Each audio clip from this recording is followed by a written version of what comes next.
everyone, welcome to another episode of the Creepy Fox Podcast, the show in the series where we relive and retell the true scary stories that subscribers like yourselves shared with me.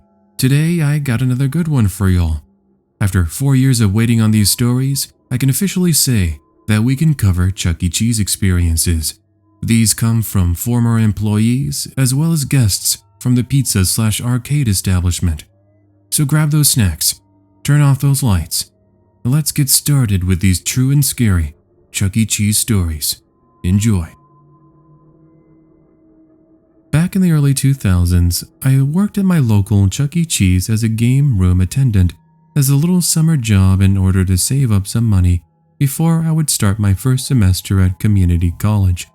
Luckily, it wasn't the most difficult job in the world, but alas, I would quit about 6 months later because the management team went from really kind and understanding to complete jerks and morons who I think at times didn't even know what they were doing.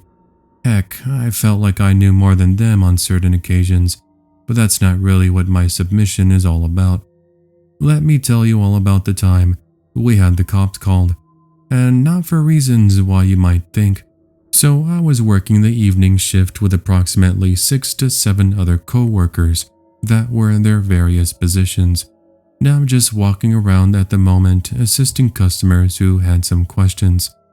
At one point, I got called over by a group of kids who were telling me that there was this really strange man outside. Apparently he was yelling and he kept knocking on the front window. Now, I hadn't seen him in that moment, but when I walked over, thinking that these kids were playing a prank on me to try and scare me, I do happen to see what they were talking about. There is a man that's completely out of it. He's not wearing a shirt. He's holding these chains, like the ones you use to lock up gates and fences. He's on his knees, looking up at the night sky, and yelling. I couldn't tell what he was saying because of the music and the sounds of the machines, so I just made a best guess. Now, the area I worked in wasn't exactly the best, so seeing people who were either on drugs or mentally ill was a common sight. But in the time that I was working there, which at that point it had roughly been about 2 months, I hadn't really seen anyone around the Chuck E. Cheese acting like this, nor anything to cause concern. I told the kids just to ignore him, and right before I'm about to return to my duties, the guy suddenly jerks his head in my direction, and then suddenly gets up without warning. We lock eyes as he places his head and face on the window, and then suddenly I can see his expression on his face change. He looks really angry, and he's just knocking and banging on the window. My best guess was he was cursing me out from the mouth movements I can make out. I'll admit, I was a bit taken aback and intimidated as well. I'm a petite 5'3", 110-pound female, and he's easily over 6 foot, 200 pounds. In any case, he suddenly stopped knocking, and then he starts to walk to the left of where I was looking, in the direction of the main entrance. I started to get the chills because I told myself, what if he comes in here and starts to make a ruckus? Or worse, he could scream all he wanted, but I didn't want him hurting anyone.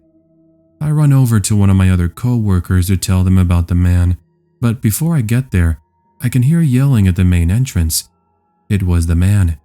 He's yelling, "Where is that girl? I'm going to kill her. Where is she? She's one of them, isn't she?" I wasn't sure what he meant by one of them, but in that moment I knew he had to have been talking about me. My co-workers now joined me, as all the kids from what I see have run toward their families, and a couple of the dads that were there were trying to get the man to calm down. Bear in mind, he's swinging these chains all over the place, hitting the arcade machines and pushing some of the displays to the ground. Cops were already on the way, and as I stood behind the front counter with another co-worker of mine, the manager being on the phone in that moment, the man notices me and he yells, "There you are. You're dead." And then he makes a mad dash toward my direction while I stand there in complete shock and horror. It's like my body froze and my brain was telling me just to run already. I don't know what that sensation is called, where fear keeps you from moving. Maybe one of you can give me insight. Anyway, some karma actually happens because he ends up tripping and falling face first on the carpet. This sort of seemed to have changed his behavior because now he just sits there and starts yelling up to the ceiling, saying that aliens were going to take him away. Yeah, clearly something was wrong. Cops did arrive, and after a brief struggle, I say brief because the man put up a fight, police are finally able to subdue him with a taser, and they manage to handcuff and take him away soon after. That in itself was a relief, but what we were told, and I later learned after, made things that much more scarier. Police officers found a backpack just outside the Chuck E. Cheese, which happened to belong to the man. I just didn't see it because it was hidden from my view when we locked eyes. Police found a knife, drugs, a glass pipe, and even a small container with some alcohol in it. It was determined that the man was on drugs that night, and it just so happened to have been in the area where I was working. I do wonder if, in his drugged up state, he saw me and for whatever reason envisioned me as some sort of monster. Or he did mention aliens, so maybe that. I know street drugs are pretty powerful, and some have some pretty crazy effects on people. They can cause you to hallucinate and even give you Superman-like strength.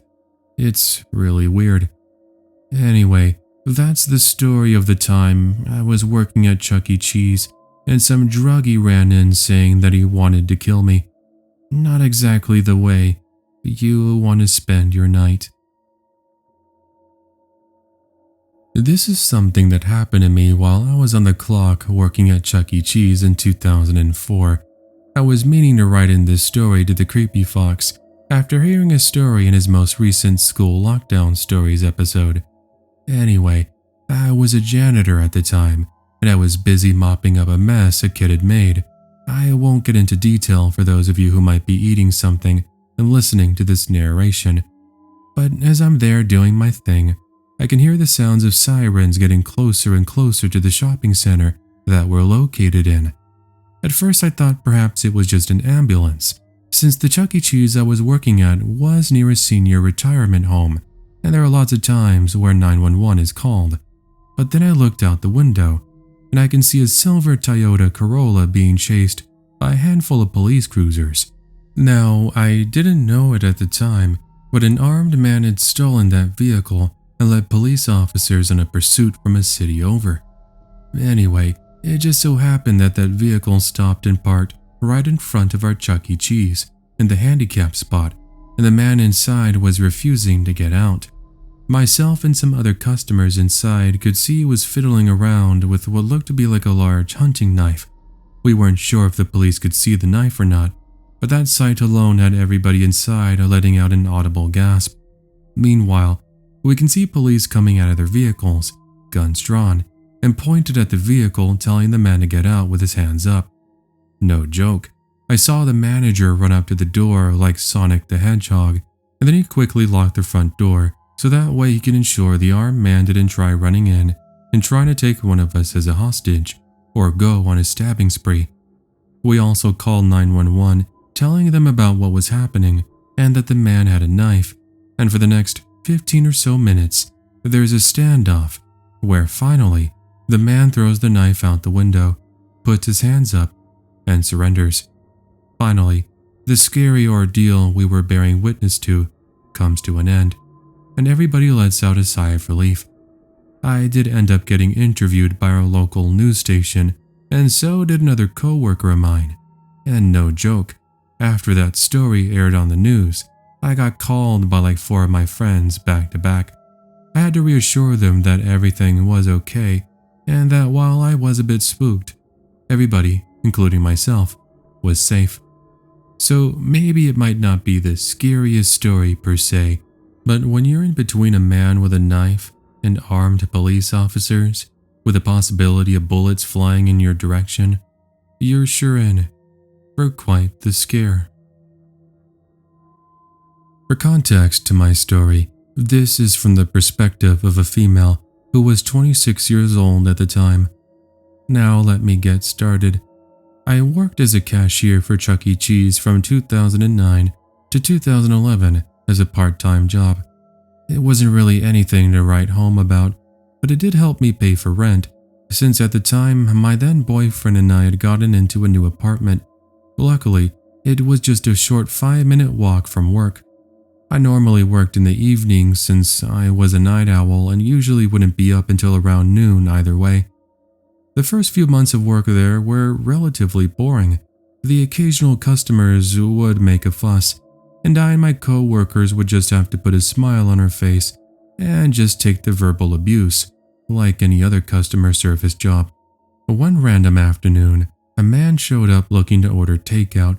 Nothing about him seemed to raise alarms. He was clean-cut, wore business casual clothing, and was in his early 30s from my best recollection.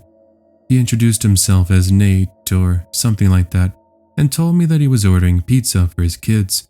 I went ahead and took his order, and while he waited, he started to make some small talk with me, basically asking me if I enjoyed working here, how old I was, hobbies, etc. I gave him some quick random responses, and this seemed to satisfy his curiosity. He would soon take his pizza, be on his merry way, and that was the end of that. Fast forward to the next few weeks, and he was showing up at least 3 times a week. Each time he was ordering takeout for his kids and saying that he loved coming in here because he enjoyed seeing me and having a conversation. I thanked him for his kind words, and on this afternoon while he was waiting, I could see the look on his face appear to be one of nervousness. I asked him if he was okay, and after I'd finished helping out another customer, he asks me straight up if I was seeing anyone, and if not, if I'd like to maybe hang out with him and grab some dinner. I told him I had a boyfriend, and with that phrase, his once kind and friendly gestures quickly turned to hatred and anger. "What do you mean you have a boyfriend? You're just messing with me, aren't you?" I remember him saying in disbelief. I reassured him of my relationship, and then I can hear him curse under his breath. I asked him to repeat what he said, and he says that he was lonely ever since his wife passed away a year earlier. I felt really bad for snapping at him, and I gave him my condolences. But even after that, he still kind of threw some shade in my direction, saying that he could treat me way better than any other guy out there, including my boyfriend. That took the compassion out of me as I gave him his pizza, and he left, and I finally vented to my manager. She didn't really take it seriously, and later that day, while on my computer, I ended up getting a friend request from somebody on Facebook. To my surprise, it was the guy from Chuck E. Cheese, the one who kept visiting me. I deleted the request. I tried to put him at the back of my mind. Little did I know, however, that this was just the beginning of what was to come. Fast forward approximately 3 weeks, and the guy hasn't showed up to the Chuck E. Cheese. I asked some of my co-workers if they have seen him, but each of them tell me they haven't, and the last time they saw him, he was talking with me. Well, with that revelation, I finally told myself that perhaps he got the idea, and he finally decided he was just going to move on with his life. That was until one night, during the last hour before closing time. The Chuck E. Cheese is slowly starting to empty out, and there are just a few customers eating and kids playing on some of the arcade machines, and I just stepped out in the back of the building on my last break, having myself a smoke and looking at my phone. Yeah, I know how bad smoking is before anyone says anything. I've since quit and haven't smoked in almost a decade. But anyway, I was suddenly surprised when I can hear footsteps approaching from down the alleyway. We do have a little dim light that shines around me, but it's not enough to give you full illumination of what's around you. I guess in a way it was just asking for trouble, huh? As I can hear the footsteps approaching, I hear a voice call out to me from the darkness. I looked, and as they got closer, I was shocked. It was the man who I hadn't seen in months, although he did look a bit different this time. His eyes were bloodshot, his hair was a mess, and he's got stubble on his cheeks, with a bad case of acne. "Hey, I haven't seen you in a long while. You're just as beautiful as I remembered you." I let out a nervous chuckle, and then I say something to the extent of, "Yeah, it's been a while, hasn't it? I hope things have gotten better for you." Clearly they hadn't, since he looked visually distraught. "No, I haven't been okay. You ruined my life, and you forced me to get into drugs. Why? Why did you have to break my heart?" I started to get a bit freaked out as he continued to raise his voice, and he started to get closer and closer. I was in a state of, I couldn't believe what was happening, which is why I'm not quick enough to react when he lunges at me and then pushes me against the nearby wall. I bumped my head against a metal piping while my cigarette, which was still lit, falls right next to me on a small platform. Time went into slow motion in that moment as he tells me that nobody was around to save me from what he was about to do next. I didn't want to find out what he meant by that, which was why I had this cartoon-like light bubble flicker above my head, if you want to imagine it like that. I grabbed the cigarette which was next to me, and then I pushed it up against his face, burning a small little patch of skin off in the process. He let go in agony, and I pretty much noped my way out of there, heading down the alley for whatever dumb reason, instead of going through the back door, and I make it into a well-lit parking lot, where thank God, there just so happened to be a security guard sitting in his little golf cart talking on his radio. I told him that somebody tried to attack me in the alleyway, and he immediately phones for backup as he escorts me back into the Chuck E. Cheese. When police got there, he was long gone. However, thanks to security camera footage in the nearby parking lot and some descriptions, he was eventually caught. I'm happy to report that I did file a restraining order against him after being scarred for life, and if you can believe it or not, it turned out that the whole wife and kids thing was just an act. He was never married to begin with, and he never had kids. I guess he was using that as a way to get to me, and he wanted me to feel bad for him. Honestly, I have no words for people like that. Just to think that there exist individuals out there who will fabricate a story and they'll use it to try to take advantage of you, which in this case, he was trying to get into my pants. It's just really messed up. Edit. I have since moved out of state, and I have never seen or heard from him ever again. Hey Creepy Fox, I want to share a story with you and everyone listening, going over one of the more creepier experiences of my life. Well, I was part of it. It didn't necessarily happen to me per se, but I bared witness, and my sister has told me it's okay to share this story. I have heard a similar story that kinda matches up with the events that unfolded on this day, and that really, and I mean really gives me the chills. To think there are complete jerks out there, scratch that, real-life creepers, whose life mission it is to satisfy their fantasies. Those alone are horror stories in themselves that I hope no one here listening ever has to experience firsthand. Also, as a fair warning, this story might be a bit disturbing to those of you who are listening, so apologies ahead of time. Anyway, let me get started. I'm going to include as many details as possible. So this was on my 11th birthday in 1998. My parents woke me up bright and early, and as a huge surprise, they told me they were taking me to Chuck E. Cheese later in the day. They further stated that my cousins and even a couple of my neighbor friends would be joining us. I jumped out of bed excited, soon being greeted by my younger sister, who in this story we will refer to as Mariah, and at the time of this event she was 7 years old. She came up to me and gave me a huge hug, and she told me to hurry up and get changed because she wanted to get to the Chuck E. Cheese as soon as possible. I couldn't really blame her. I wanted to go too. So after a quick shower and a change of clothing, as my parents got ready, we arrived at the Chuck E. Cheese about 2 hours later, soon being welcomed by one of the greeters at the front entrance. My parents told the employee that it was my birthday, and he then gives me a huge smile and a high five, and says that all of my favorite friends, that being the mascots, were eagerly excited to welcome me on my special day. We walked past him and soon took a seat in the very back of the Chuck E. Cheese, where all the animatronics were located in that little theater.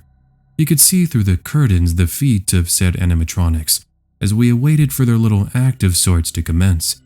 5 minutes later, our neighbors arrived with their son and daughter, who we will call Jason and Erica, the son being my age and the daughter being a year older than Mariah. We decided from this point we needed to get into some gaming action.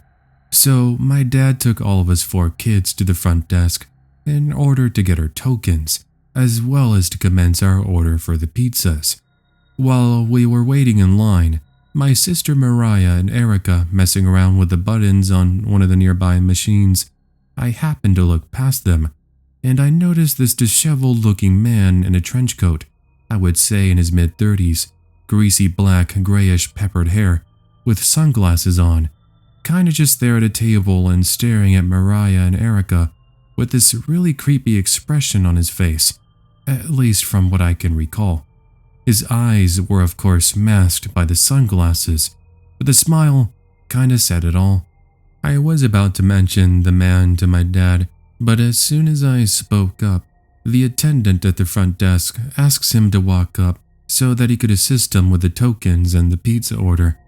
The man at the table, once he noticed I was looking at him, returned to reading his newspaper, and I soon forgot it, thinking to myself, maybe I just made a big deal out of nothing, and he just so conveniently was looking in the direction of Mariah and Erica.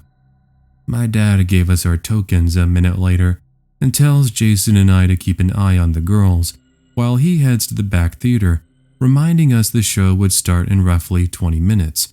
That was according to the employee. Anyway, we walked over to the section that has the basketball hoops that move left to right, and we start throwing basketballs, while my sister and Erica are playing the game next to us. It's the one where you throw the ball and at the end there's a ramp, and depending on which hole you get it into, you get certain points. About 3 minutes playing the basketball game, being so focused on trying to beat Jason with the amount of score I got, I looked over to my right at Mariah and Erica. There standing behind them was the man from the table, not even saying a word. I don't think the girls noticed him because when I called out their names, they turned and jumped at his sudden appearance. I asked him what he wanted, but he kinda just mumbled to himself, and then he walked away. It's at this point I'm starting to get these really bad vibes about him, and something was telling me that if I didn't get someone's attention, something really bad was about to happen.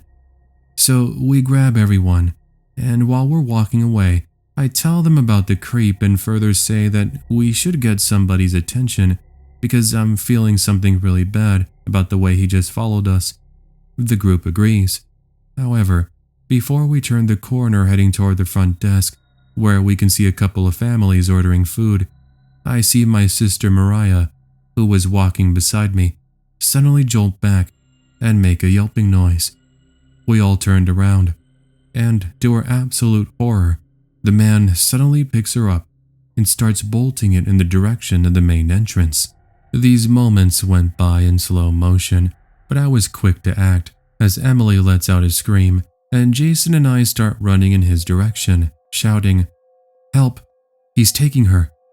Yes, looking back, it is so crazy to think that this guy was so desperate he attempted kidnapping in broad daylight in a Chuck E. Cheese of all places.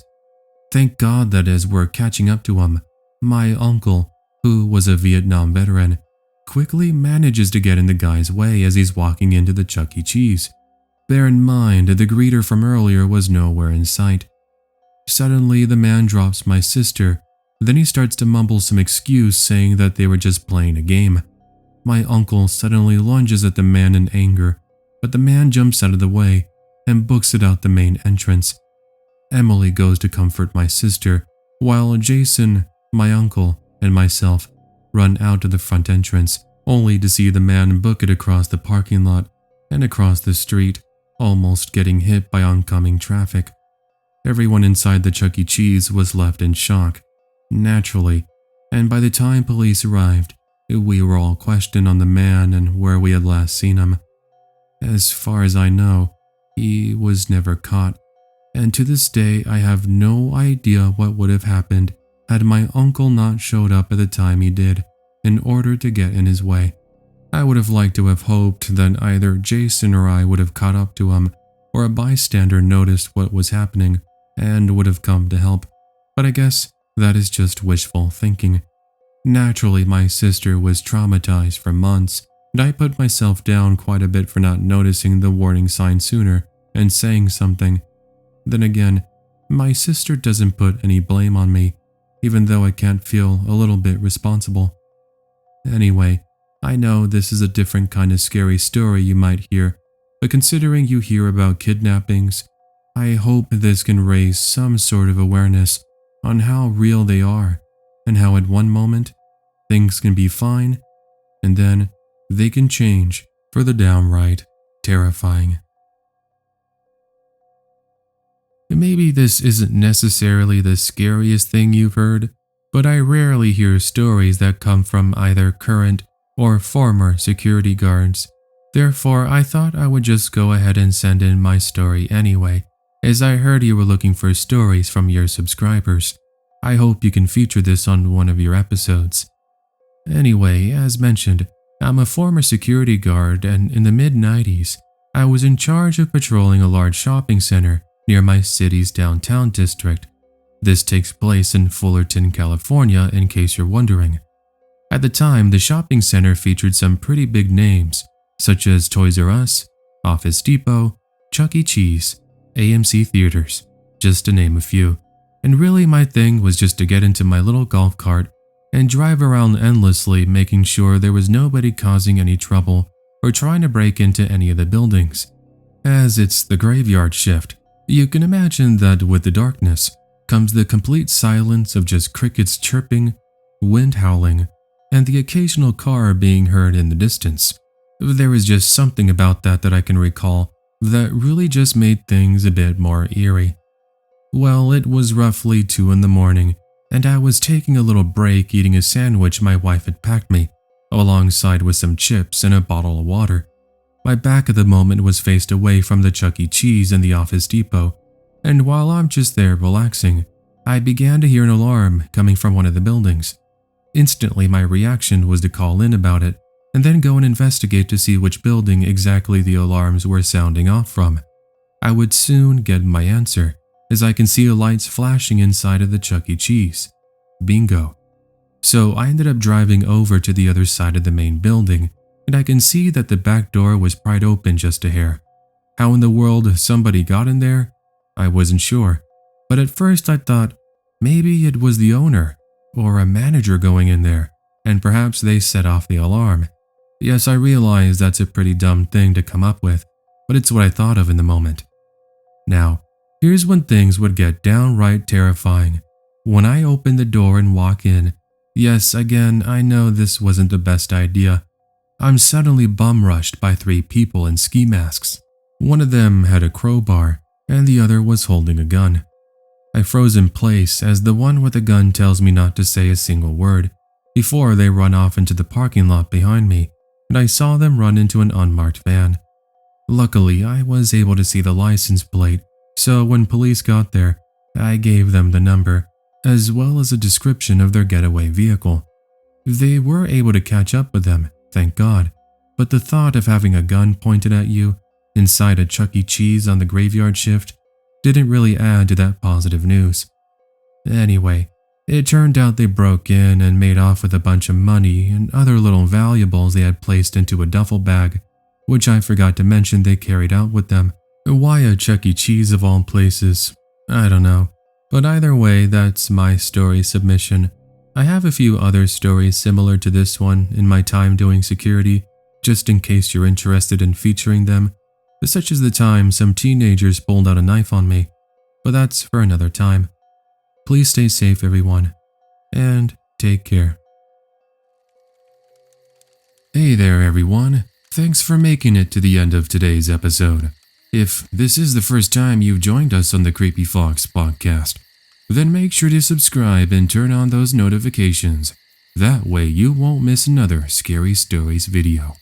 Speaking of stories, if you have an experience that you'd like to share for an upcoming episode, then make sure to send it in to my user submissions email, TCFnarrations@gmail.com. Just remember that if you're going to send in a story, make sure you label it letting me know whether or not you've shared the experience with another narration channel. I do my best here to provide you with stories that aren't repeats from other channels, since I know it's incredibly frustrating to look forward to a new video, only to have to skip through it because you've heard all the stories. If you on the off chance hear the same stories, it's because I'm putting a best of compilation episode to give new subscribers and listeners a chance to catch up on narrations.